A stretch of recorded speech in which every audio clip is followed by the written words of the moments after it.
When you build an empire, sometimes you will have to go to war. And when that happens, you want to be the one to lead your troops into battle, very much like Julius Caesar did or Napoleon did. So you can rule that empire, you can decide for your empire, but yet you are the one who will give the orders in the battle.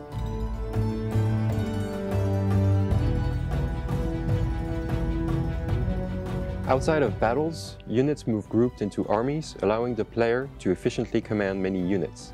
Once battle starts, units deploy and act individually inside the limited battlefield on the map. All armies inside the projected battlefield will fight, allowing players to bring reinforcements to difficult battles. Players can even move units into ongoing battles to add more reinforcements, for instance to outflank their enemy.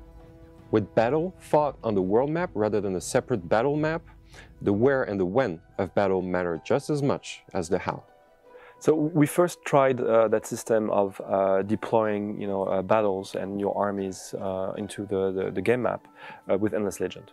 One of our ideas that we had was to make these battles with indirect control. We wanted you to give the orders to your generals and to tell them what they should do. We wanted to change that on Humankind and keep that idea of deploying on the map, keep that idea of having the battles efficient, but at the same time we want you to be in control of everything in the battle.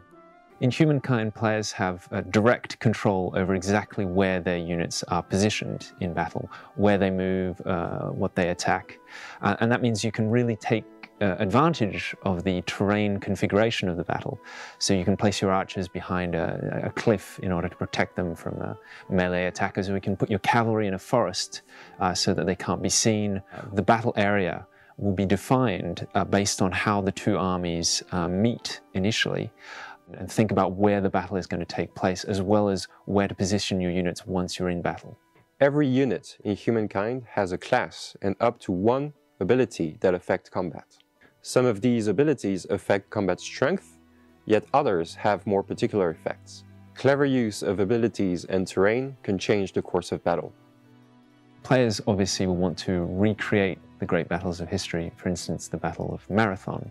To do so, obviously they have the emblematic unit for each culture, but on top of that, each culture has access to a set of shared common units. The thing is, though, we changed the equipment, the armor, for each of these common units based on the culture. So, for instance, the Persian archers or the Greek archers or the Chinese archers will be slightly different in their appearance.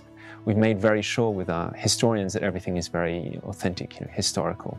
The same goes for the animations and the combat choreography, the formations. So we've taken great care to recreate, for instance, the testudo formation for the Roman legionnaires. And we also have the Greek phalanx, so you'll be able to see that in game. Over the course of the game as well, we have battles that kind of raise, that increase in terms of scale and scope.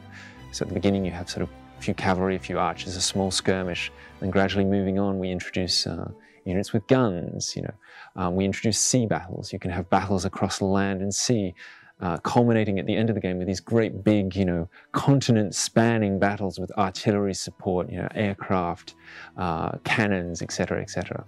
The feedback from the OpenDev test was absolutely pivotal, vital, and this allowed us to focus in our efforts on the things that players were most interested in, most concerned about. Typically the fluidity, the efficiency of the animations.